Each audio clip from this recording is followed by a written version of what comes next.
না পায়েস না ফিরনি। এই রেসিপিটা একবার খেলে মুখে স্বাদ লেগে থাকার মতো। আর ছোট বড় সকলে ভীষণ পছন্দ করবে। দেখেই বুঝতে পারছেন যে কতটা সফট, খেতে একদম অসাধারণ আর ইউনিক একটা রেসিপি। আশা করছি সকলের খুব ভালো লাগবে। আর একদম সহজভাবে 2 থেকে 3টে উপকরণ দিয়ে কিন্তু বানিয়ে নিলাম। আসুন দেখে নেওয়া যাক কীভাবে বানালাম। প্রথমে একটা মিক্সিং বোলের মধ্যে এখানে গোবিন্দভোগ চাল নিয়ে নিচ্ছি 1 কাপ পরিমাণ।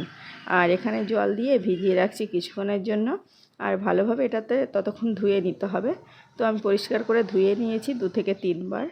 আর বেশ অনেকক্ষণ ধরে ভিজিয়ে রেখেছিলাম, 2 থেকে 3 ঘন্টা মতো। একদম নরম হয়ে গেছে। এখন একটা মিক্সিং জারের মধ্যে আমি ঢেলে নিচ্ছি। তবে এখানে যে কোনো চাল নিতে পারেন। গোবিন্দভোগ চালটা নিলে খেতেও দারুণ একটা ফ্লেভার লাগে, তো ভালো লাগে। গোবিন্দভোগ চালটা আমি এখন একটা মিক্সিং জারের মধ্যে দিয়ে একটু পেস্ট করে নেব। এখানে দিয়ে নিচ্ছি 2 টেবিল চামচ সুজি। এটা অপশনাল, চাইলে দিতেও পারেন, না পারেন, কোনো ব্যাপার নেই। তবে আমি দিলাম, যেহেতু গোবিন্দভোগ চালটা একদম অল্প করে বানাচ্ছি আমি। আর এখানে দিচ্ছি 2 টেবিল চামচ চিনি, খুব বেশি চিনি নয়, 2 টেবিল চামচ চিনি দিয়েছি। দিয়ে তারপরে পেস্ট তৈরি করে নিলাম।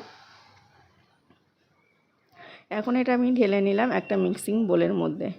একটু ঘন মনে হচ্ছিলো, তো মিক্সিং জারটা ঢেলে আমি একটু জল দিয়ে ধুয়ে নিলাম। আর এখানে দিয়ে নিচ্ছি দুধ। গুঁড়ো দুধ ব্যবহার করেছি, একটা 10 টাকা দামের প্যাকেট। তবে আপনারা চাইলে কিন্তু এখানে লিকুইড দুধ দিয়েও ভিজিয়ে রাখতে পারেন, একেবারে গোবিন্দভোগ চালটা ভিজিয়ে রেখে। আর এখানে দিয়ে নিলাম এটা সামান্য পরিমাণ বেকিং সোডা আর বেকিং পাউডার। 1/2 টেবিল চামচ বেকিং পাউডার দিয়েছি, আর 1/2 টেবিল চামচেরও কম সোডা দিয়েছি। চাইলে এখানে ইনো ব্যবহার করতে পারেন, তাহলে বেকিং সোডা বেকিং পাউডার কিছুই লাগবে না। আবারও চাইলে শুধুমাত্র বেকিং পাউডার দিয়ে নিতে পারেন। আমি এখানে কিছুটা স্টিলের বাটি নিয়েছি, আর বাটিতে একটু ভালোভাবে তেল ব্রাশ করে নিয়েছি। তাহলে মোল্ড আউট করার সময় খুব ভালোভাবে উঠে আসবে। তারপরে যে ব্যাটারটা বানিয়েছিলাম, ব্যাটারটা আমি এখন দিয়ে নিয়েছি। ব্যাটারটা কিন্তু অনেকটা বেশি পাতলা করে বানিয়েছি, দেখেই বোঝা যাচ্ছে। এই কারণেই, যেহেতু এটা চাল দিয়ে বানাচ্ছি, ওই জন্য ব্যাটারটা খুব বেশি টাইট করলে এটা কিন্তু অতটা বেশি সফট হবে না। এখন আমি একটা কড়াইয়ের মধ্যে স্ট্যান্ডটা দিয়ে তারপরে বাটিগুলো বসিয়ে নিচ্ছি। বসিয়ে ঢাকনা দিয়ে ঢেকে 10 মিনিট মতো ভাপিয়ে নেব। 10 মিনিট পরে আমি ঢাকনা খুলে দেখাবো যে কেমন হয়েছে। ততক্ষণে একটা মালাই তৈরি করে নেব। এই মালাইটার জন্য বেশি এইটা খেতে ভালো লাগবে এই রেসিপিটা। আর গোবিন্দভোগ চালের পায়েস বলুন, ফিরনি বলুন, আগে থেকে দুধে কিন্তু আমরা দুধ দিয়েই রান্না করি।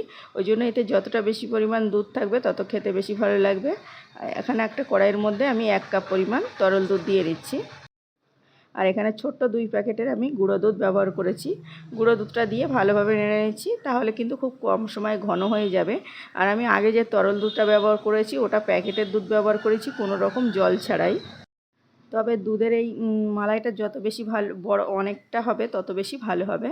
2টো এলাচ দিয়ে, আর এখানে চিনি দিয়ে নিচ্ছি। নিজের পছন্দ অনুযায়ী মিষ্টিটা দিয়ে নিতে হবে। তবে আমি এখানে মিষ্টি দিচ্ছি, দেখুন 1/2 কাপের মতো চিনি দিয়েছি। আর একটা আন্দাজ পরিমাণ বুঝে যে কতটা বানিয়েছি সেই পরিমাণ দিতে হবে। আমি এখানে 1/2 কাপের মতো চিনি দিয়েছি। দিয়ে এখন অনবরত নেড়ে চেড়ে আমি মিশিয়ে নেব। চিনিটা দেওয়ার কারণে কিন্তু দুধটা একটু পাতলা হয়ে যাবে। আর ভালোভাবে চিনিটা যতক্ষণ না গুলে যাবে ততক্ষণ নেড়ে চেড়ে ফুটিয়ে নিতে হবে। কানার দিকে কিন্তু যেটুকু ঘন দুধ দিয়েছি, কানার দিকে লেগে সর পড়ে যাচ্ছে, ওই জন্য ভালোভাবে আমি একটা নেড়ে চেড়ে ফুটিয়ে নিয়েছি। আর এখন গরম অবস্থায় 10 মিনিট কিন্তু আমার এদিকে হয়ে গেছে। 10 মিনিটে কিন্তু এগুলো কিন্তু ফুলে একদম অনেক বেশি লোভনীয় হয়েছে। এখনই কিন্তু এটা শুধু খাওয়া যাবে এই অবস্থাতে। তবে আমি একটু গরম অবস্থায় একটু মালাইভাবে তৈরি করে নেব। এখানে যে দুধটা বানিয়েছিলাম, সেই দুধটা এই গরম অবস্থাতে কিন্তু আমি দিয়ে নেব। এইভাবে আমি বাটির মধ্যে একটু দুধ দিয়ে নিচ্ছি। আপনারা চাইলে কিন্তু এটা তুলে দুধের মধ্যেও দিয়ে নিতে পারেন। আর আমি বাটির মধ্যেতেই দুধ দিয়ে দিচ্ছি। এখানে প্রথমে 1 চামচ করে দুধ দিয়েছি, একটু কিন্তু এটা টেনে নেবে। আবারও পরে দিয়ে নেব। দিয়ে ঢাকনা দিয়ে ঢেকে কিছুক্ষণ 2 থেকে 3 মিনিট রেখেছিলাম, পুরো দুধটা সোক করে নিয়েছে। আবারও আমি কিছুটা দুধ দিয়ে নিচ্ছি, যে দুধটা এক্সট্রা ছিল। তো সমস্ত দুধগুলো এভাবে দিয়ে নিয়েছি। এটা কিন্তু দুধগুলো দিয়ে একদম ভিজে গেছে, ভিতরটা সফট হয়ে গেছে। কেটে দেখালেই বুঝতে পারবেন যে কতটা মজার হয়েছে। আমি আবারও বলছি, আপনারা চাইলে কিন্তু এটা বাটি থেকে মোল্ড আউট করে নিয়ে আপনারা কিন্তু ওই যে দুধের কড়াইয়ের মধ্যে দিয়ে ঢাকনা দিয়ে ঢেকে রেখে দিতে পারেন, তাহলে সেটাও কিন্তু একই রকম হবে। ওপর থেকে একটু কাজু কুচিয়ে রেখেছিলাম, সেটা ছড়িয়ে দিচ্ছি। আর এখন একটু কেটে আর দেখাচ্ছি যে কেমন হয়েছে। অসাধারণ হয়েছে। প্লিজ আপনারাও একবার হলে ট্রাই করবেন, ট্রাই করে আমাকে বলতে ভুলবেন না যে আজকের রেসিপি কেমন হয়েছে। আশা করছি সকলের ভীষণ ভীষণ ভালো লেগেছে, একবার হলে ট্রাই করতে পারেন।